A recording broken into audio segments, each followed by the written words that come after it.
مسعود رضي الله تعالى عنه قال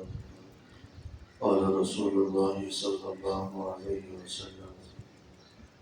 أيها الناس ليس من شيء يقربكم من الجنة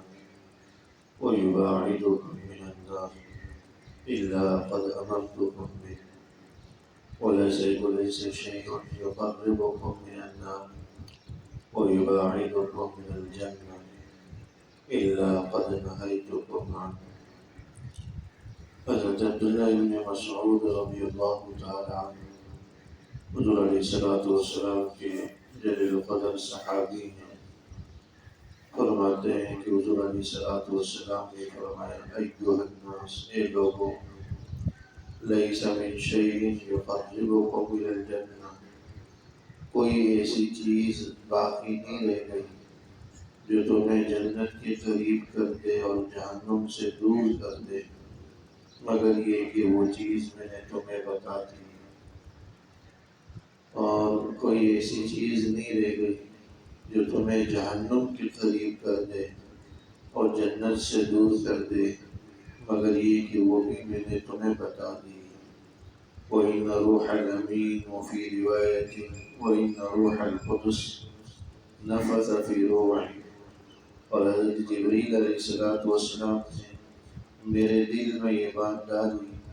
ان نفسا لن تموت حتى تستكمل رزقها، کہ کسی آدمی کو اس وقت تک موت نہیں آ سکتی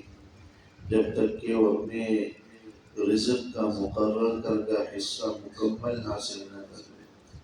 الا فاتقوا اللہ واجملوا فی الطلب، بس اے لوگوں، اللہ سے ڈرو اور رزق کو تلاش کرنے میں اعتدال سے کام لو۔ وَلَا يَحْمِلَنَّكُمْ اسْتِبْطَاءُ الرِّزْقِ، اور رزق کے آنے میں تاخیر تمہیں اس بات پر مجبور نہ کرے کہ ان تطلبوه بما عصى اللہ، تم ان راستوں سے اختیار کرو جس میں اللہ اور اس کے رسول کی نافرمانی لازم آتی ہو۔ فَإِنَّهُ لَا يُدْرِكُ مَا عِندَ اللَّهِ إِلَّا بِطَاعَتِهِ، کہ جو کچھ اللہ کے پاس ہے وہ صرف اور صرف اللہ کی اطاعت سے ہی حاصل کیا جا سکتا ہے، اللہ کی نافرمانی سے حاصل نہیں کیا جا سکتا۔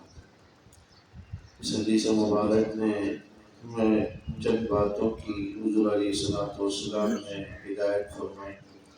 پہلی بات تو یہ ہے کہ جتنے بھی احکام ہیں جو کرنے کے کام ہیں، جو آدمی کو جنت کے قریب کر دیتے ہیں، جہنم سے دور کر دیتے ہیں، حضور علیہ السلام نے فرمایا کہ ایسی ساری باتوں کی میں نے نشاندہی کر دی۔ وہ اعمال جو ہمیں جنت کے قریب کر دے، جنت کی طرف لے جائیں، جنت کا راستہ ہموار کر دیں، اسی طرح جہنم سے ہمیں بچا لیں، جہنم سے دور کر دیں، وہ اعمال حضور علیہ السلام ہمیں بتا چکے۔ اسی طرح وہ اعمال جو ہمیں آگ کے قریب کر دیں، جہنم کے قریب کر دیں، جنت سے دور کر دیں، وہ چیزیں بھی حضور ہمیں بتا چکے ہیں، اور ایسے تمام کاموں سے منع فرمایا ہے جو ہمیں جہنم کی آگ کے قریب کر دیتی ہو اور جنت سے ہمیں دور کر دیتی ہو۔ پھر یہ بات اس حدیث میں ارشاد فرمائی کہ حضرت جبریل علیہ السلام نے حضور علیہ السلام کے دل میں بات ڈالی کہ کوئی انسان، کوئی جاندار اس وقت تک مر نہیں سکتا، موت اس کو نہیں آ سکتی جب تک کہ رزق میں سے اپنا حصہ مکمل وصول نہ کرے۔ ہر آدمی کی تقدیر میں رزق کی ایک مقدار لکھی ہے۔ بعض روایات کے اندر آتا کہ جب بچہ ماں کے پیٹ میں اعضاء اور روح اس پر جب ڈالی جاتی ہے ماں کے پیٹ میں، تو اس کے لیے یہ ساری باتیں لکھ دی جاتی ہیں کہ اس کی عمر کتنی ہوگی، اس کی رزق کتنا ہوگا، اس کی زندگی کتنی ہوگی، اس کا نصیب کیسا ہوگا، کہ جنتی یا جہنمی ہوگا، یہ سب اس کے روح پڑھنے کے ساتھ ہی لکھ دیا جاتا ہے۔ لہذا جب ہر آدمی کے لیے رزق کی مقدار طے ہے اور اس سے نہ زیادہ حاصل ہو سکتا ہے نہ اس میں کوئی کمی ہو سکتی ہے، فرمایا کہ فاتقوا اللہ، رزق کے حصول میں تم اللہ سے ڈرو، واجملوا فی الطلب، اور اس کو اعتدال کے ساتھ جائز راستوں سے اختیار کرو۔ رزق کے حصول کے لیے ناجائز راستے اختیار مت کرو، اللہ کے حرام کردہ راستوں کو اختیار مت کرو، اور ناجائز ذرائع آمدن کو اختیار نہ کرو۔ کبھی ایسا بھی ہوتا ہے کہ اللہ کی طرف سے مقرر کردہ رزق ہمیں کچھ تاخیر سے ملتا ہے، یعنی رزق تو دے ہیں لیکن اس کے لیے کچھ وقت لکھا ہوتا ہے کہ فلاں وقت میں اس کو ملے گا، تو کبھی رزق کے اندر تاخیر ہو جاتی ہے اور انسان جلد باز، فطرتاً جلد باز واقع ہوا ہے، اور وہ اپنی جلد بازی کی وجہ سے سمجھتا ہے کہ شاید مجھے تو کچھ بھی نہیں ملے، لہذا وہ حرام راستوں کو اختیار کرتا ہے،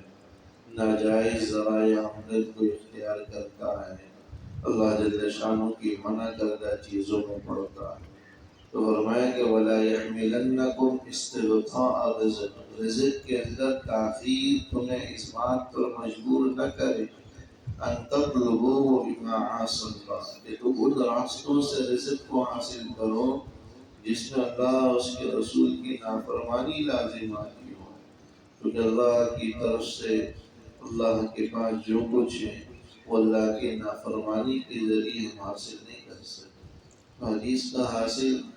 آدمی کو ناجائز ذرائع آمدن سے بچانا ہے، سود سے،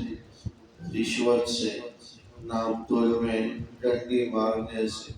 حرام راستوں کو،